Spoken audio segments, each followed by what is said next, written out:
Hi hello வணக்கம். எல்லோரும் எப்படி இருக்கிறீங்க? வாங்க ஒரு சூப்பரான ரொம்ப ரொம்ப சிம்பிளான காலிஃப்ளவர் மஞ்சூரியன் செஞ்சுக்கலாம். அதாங்க கோபி மஞ்சூரியன் செஞ்சுக்கலாம். அதுக்கு வந்து நான் காலிஃப்ளவர் நல்லா கட் பண்ணிவிட்டு இது பாருங்கள், சின்ன சின்ன பீஸாக கட் பண்ணிவிட்டு நல்லா கழுவிட்டு எடுத்து வச்சுருக்கிறேன். இப்போ நம்ம சுடுதண்ணியில் போட்டு எடுத்துக்கலாம். பாருங்கள், தண்ணி நல்லா கொதிச்சிட்ருக்கு. அதில் கொஞ்சமாக மஞ்சத்தூள் சேர்த்துக்கலாம். கூடவே கொஞ்சம் கல்லுப்பு சேர்த்துக்கலாம்.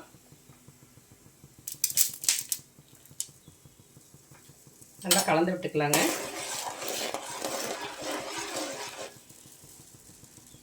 இப்போ வந்து நம்ம கட் பண்ணி வச்சுருக்கோம் இல்லையா காலிஃப்ளவரு, அதை போட்டு இப்போ அடுப்பு ஆஃப் பண்ணிடலாங்க.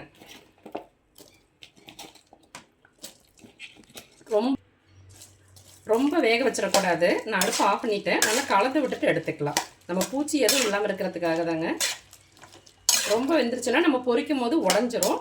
அதனால் ஒரு 2 நிமிஷம் போட்டு அந்த சுடுதண்ணிலேயே வச்சுருந்து எடுத்துக்கலாங்க. ஒரு 2 நிமிஷம் ஆச்சு. நம்ம தண்ணி வடிச்சிட்டு எடுத்துக்கலாம் காலிஃப்ளவரை.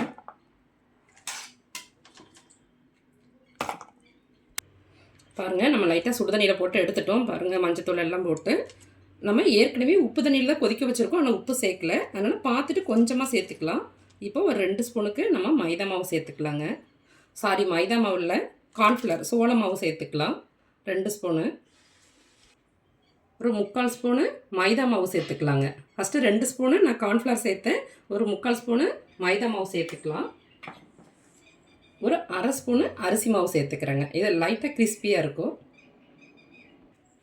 கொஞ்சமாக உப்பு சேர்த்துக்கலாம். கூடவே ஒரு 1/2 ஸ்பூனு தனி மிளகாத்தூள் சேர்த்துக்கலாங்க. நான் இப்போ தண்ணி எதுவும் சேர்க்கல. ஃபஸ்ட்டு நம்ம எல்லாத்தையும் சேர்த்து நல்லா கலந்துக்கலாம். ஏற்கனவே காலிஃப்ளவரில் நம்ம சுடுதண்ணியில் போட்டு எடுத்தோம்ல, அந்த ஈரம் இருக்கும். அதனால் நல்லா கலந்துக்கிட்டு தேவைன்னா லைட்டாக தெளித்து பிசைஞ்சிக்கலாங்க. ஒரு ஸ்பூன் அளவுக்கு தண்ணி தெளித்து நான் பிசைஞ்சிக்கிறேன். இப்படி தண்ணி தெளிக்கும் போது அந்த உப்பு காரம் எல்லாம் நல்லா கலந்துக்கும். நம்ம பஜ்ஜி மாதிரி மாவு மாதிரியெல்லாம் கலந்துக்கக்கூடாது. நல்லா கெட்டியாக இருக்கணும். பாருங்கள், நல்லா கலந்து வச்சாச்சு. நல்லா கெட்டியாக இருக்குது பாருங்கள். தண்ணி எல்லாமே கெட்டியாக இருக்குது. ஒரு 2 நிமிஷம் ஊறட்டும். அப்புறம் நம்ம பொரிச்சு எடுத்துக்கலாம். ஒரு 2 நிமிஷம் நல்லா மசாலா ஊறிடுச்சு காலிஃப்ளவரில். இப்போ நம்ம பொரிச்சு எடுத்துக்கலாம். பாருங்கள், நல்லா இங்கே எண்ணெய் கொதிச்சுக்கிட்டு இருக்கு. நம்ம காலிஃப்ளவர் போட்டுடலாம்.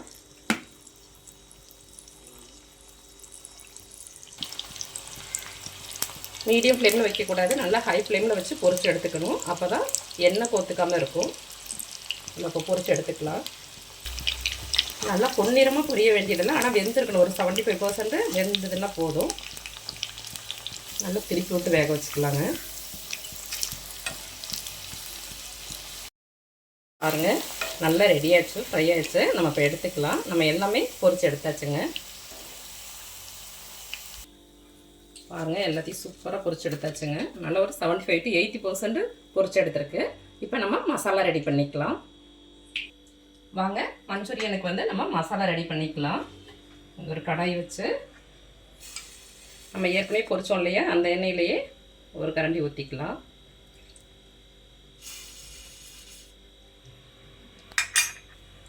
எண்ணெய் சூடானோன்னா அடுப்பு சிம்மில் வச்சு பொடியாக நறுக்குன இஞ்சி, பொடியாக நறுக்குன பூண்டு, பொடியாக நறுக்குன பாதி பச்சை மிளகாய் தான் சேர்த்துருக்கேன் நான். சேர்த்து நம்ம வதக்கிக்கலாம். நல்லா கொஞ்சம் பொன்னிறமாக வறுபடட்டும். இது கூடவே நல்லா பொடியாக நறுக்குன வெங்காயம் 1 கப்பு சேர்த்துக்கலாம். சேர்த்து நல்லா வதக்கிக்கலாங்க. நம்ம எப்போதும் வீட்டில் உள்ள மசாலாவை வச்சு தான் நம்ம எல்லா சமையலும் செய்வோம். இன்றைக்கி வந்து கொஞ்சம் வித்தியாசமாக நம்ம கொஞ்சம் கெச்சப்பு சாஸ் எல்லாம் சேர்த்து செய்ய போகிறோம். இல்லை tomato ketchup, red chilli sauce எல்லாம் சேர்க்க போகிறோம்.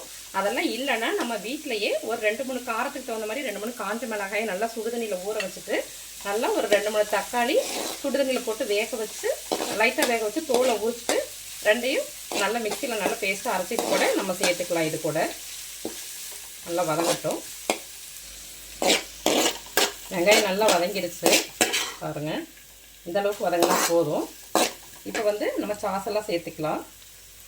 நான் 1 ஸ்பூனுக்கு சோயா சாஸ் சேர்த்துக்கிறேன்.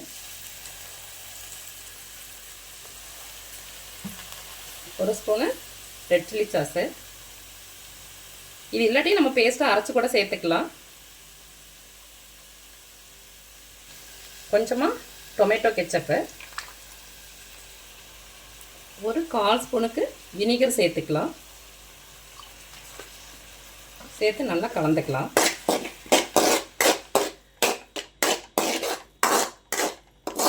லைட்டாக வதங்கட்டும். இந்த வெங்காயம் இதெல்லாம் கொஞ்சம் கூடுதலாக சேர்க்கும் போது நல்லா ஜூஸியாக இருக்கும். அந்த கோபி மஞ்சூரியன் ட்ரை ஆகாமல் அப்படியே நல்லாயிருக்கும். இப்போ கொஞ்சமாக நம்ம தண்ணி சேர்த்துக்கலாம். ஒரு 1/4 டம்ளர் மட்டும் தண்ணி சேர்த்துக்கிறேன். சேர்த்து நல்லா கலந்துக்கலாம். இது கூட கொஞ்சமாக உப்பு சேர்த்துக்கலாம். நம்ம பொரிக்கிறதுக்கு உப்பு சேர்த்துருக்குறோம். சாஸ்ல எல்லாம் கொஞ்சம் உப்பு இருக்கும். அதனால் கொஞ்சமாக உப்பு பார்த்துட்டு சேர்த்துக்கலாம். அது கூடவே 1/4 ஸ்பூனு சர்க்கரை சேர்த்துக்கலாம். கொஞ்சம் உப்பு கொஞ்சம் சர்க்கரை சேர்த்து எல்லாம் கலந்துக்கலாம். இது லைட்டாக ஒரு ஸ்வீட் டிஷ் இருக்கும்.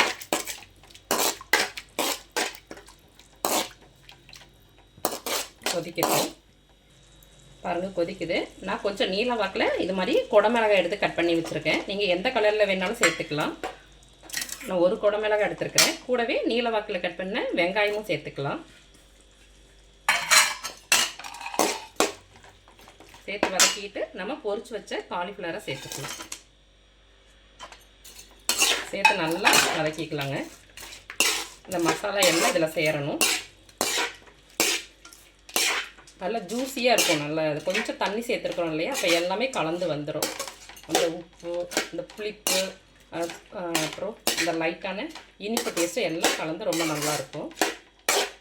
இப்படியே ஒரு 2 நிமிஷம் இருக்கட்டும். அப்படி வதக்கிட்டு இருக்கட்டும். நம்ம கொஞ்சமாக ஒரு 1/2 ஸ்பூனு கார்ன்ஃப்ளவர் எடுத்து கரைச்சி இதெல்லாம் சேர்த்துக்கலாம். 1/2 ஸ்பூனு மட்டும் கார்ன்ஃப்ளவர் எடுத்து நம்ம கரைச்சிக்கிட்டோம்னா கொஞ்சம் நல்ல திக்காகவும் இருக்கும், ஜூஸியாகவும் இருக்கும். கொஞ்சம் கிரேவி மாதிரி இருக்கும். லைட்டாக நல்லா கட்டி இல்லாமல் கரைச்சி சேர்த்துக்கலாம். பாருங்கள் நல்லா கரைச்சாச்சு. இப்போ நம்ம சேர்த்துக்கலாம்.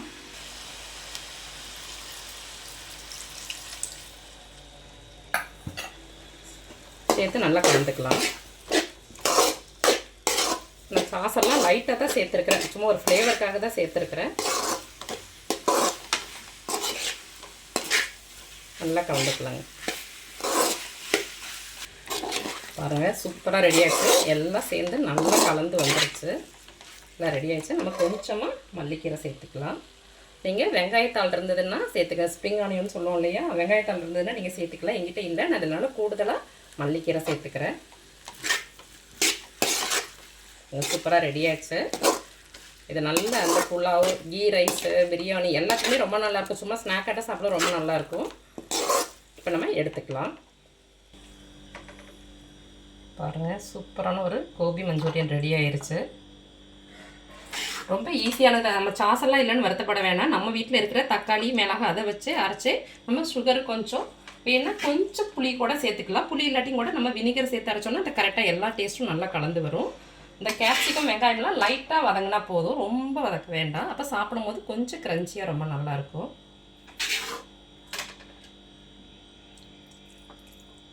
இது குழந்தைங்களுக்குலாம் ரொம்ப பிடிக்கும்.